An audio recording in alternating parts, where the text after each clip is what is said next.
الرجيم بسم الله الرحمن الرحيم حرمت عليكم أمهاتكم وبناتكم وأخواتكم وعماتكم وخالاتكم وبنات الأخ وبنات الأخت وأمهاتكم اللاتي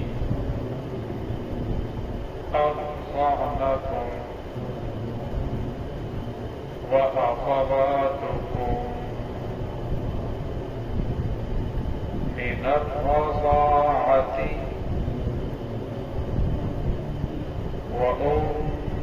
وأمهات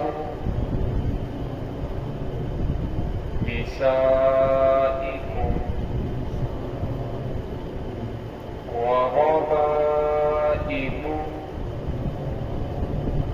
وربائبكم اللاتي في حجوركم من نسائكم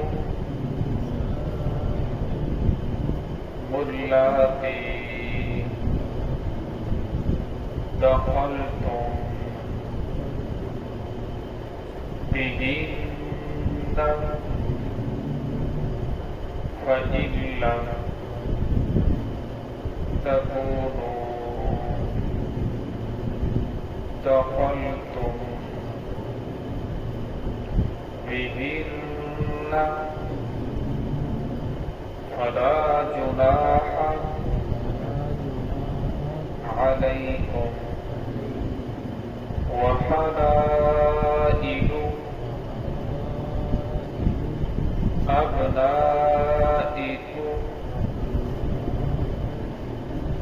الذين من أصلابكم وأن تجمعوا بين الأختين إلا ما قد سلف إن الله كان غفورا رحيما.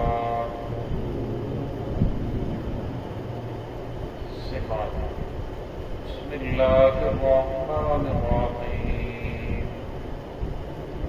حرمت عليكم أمهاتكم وبناتكم وأخواتكم وعماتكم وخالاتكم وبنات الأخ وبنات الأخت وأمهاتكم اللاتي أرضعنكم وأخواتكم من الرضاعة وأمهات نسائكم وربائبكم اللاتي في حجوركم من نسائكم اللاتي دخلتم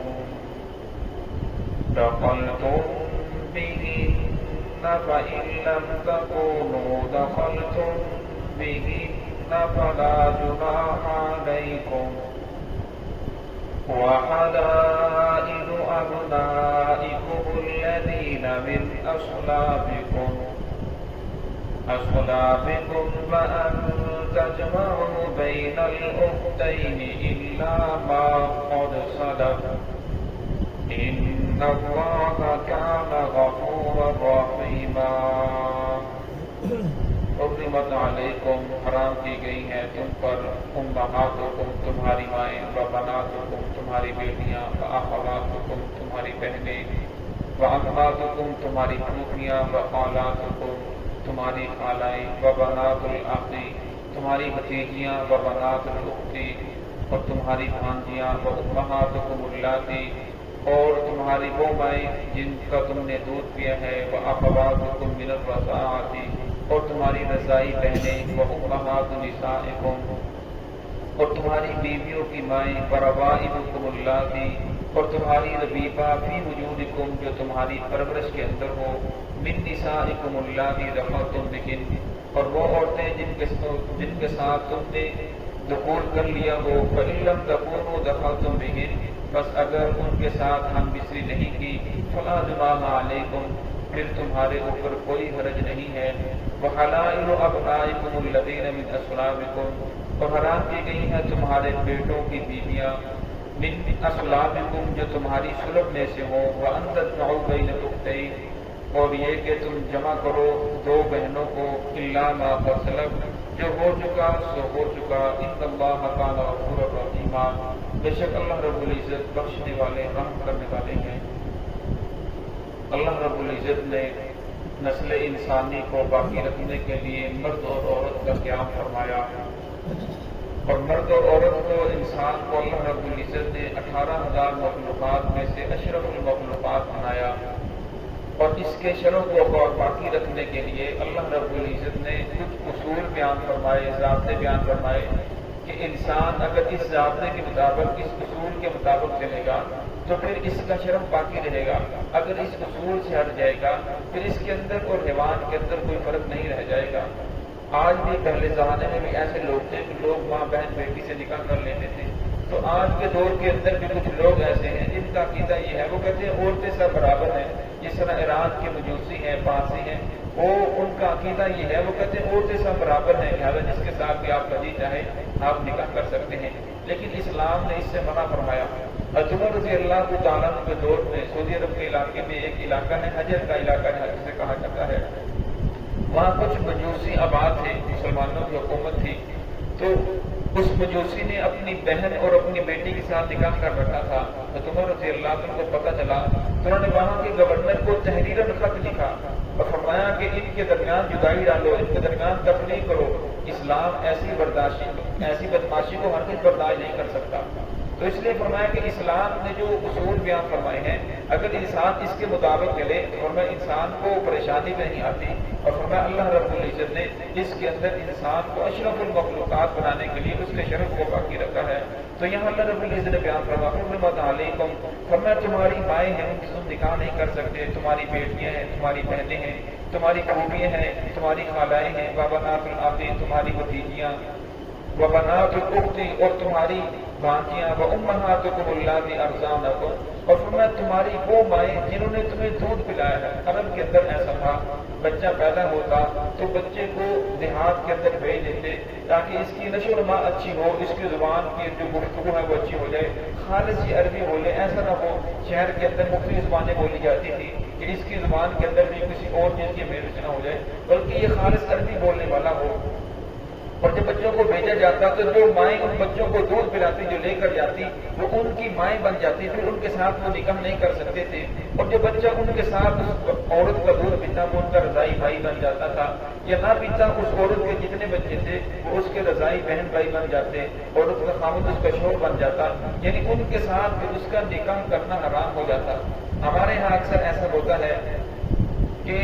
عورتیں بال گھروں سے چلی جاتی ہیں، گاؤں میں ایسا ہوتا ہے کام کاج کے لیے، تو پیچھے جو گھر کے اندر عورت ہوتی ہے وہ بچے کو اٹھایا اور اس نے جب وہ رونے لگا تو اسے دودھ پلا دیا، حالانکہ دودھ پلانے سے امام ابو حنیفہ رحمۃ اللہ علیہ کے نزدیک اگر اس نے تھوڑا سا بھی دودھ پلایا ہے، چند قطرے بھی دودھ پلائے ہیں، اس سے رضاعت ثابت ہو جاتی ہے، تو اس کو اس عورت کی جو بچیاں ہیں یا اس کے ساتھ بچے ہیں وہ اس کے بہن بھائی بن جائیں گے، اس کے ساتھ پھر ان کا نکاح نہیں ہو سکتا۔ تو لہٰذا فرمایا کہ اگر کسی عورت نے ایسا کر لیا ہے تو اسے چاہیے وہ تشہیر کرے، سب کو بتائے، ایسا نہ ہو کہ وہ عورت دنیا سے چلی جائے اور بعد کے اندر پھر اسی بھائی کے ساتھ یا اس بہن کے ساتھ اس کا نکاح ہو جائے اور ہمیشہ وہ حرام کا ارتکاب ہی کرتے رہے۔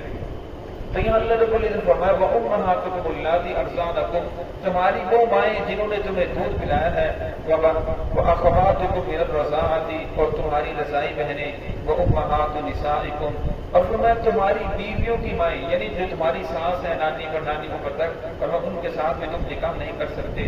وَرَبَائِبُكُمُ اللَّاتِي، اور فرمایا تمہاری ربیبہ، ربیبہ سے مراد وہ ہے کہ آدمی نے دوسری شادی کی، وہ عورت کسی بیوہ کے ساتھ کی، طلاق یافتہ کے ساتھ کی، اس کے ساتھ جو بچی آئی ہے، فرمایا اس بچی کے ساتھ تم نکاح نہیں کر سکتے، وہ تمہاری پرورش کے اندر آ گئی فی حجورکم، فرمایا جب وہ تمہاری پرورش کے اندر آ گئی پھر تم ان کے ساتھ نکاح نہیں کر سکتے۔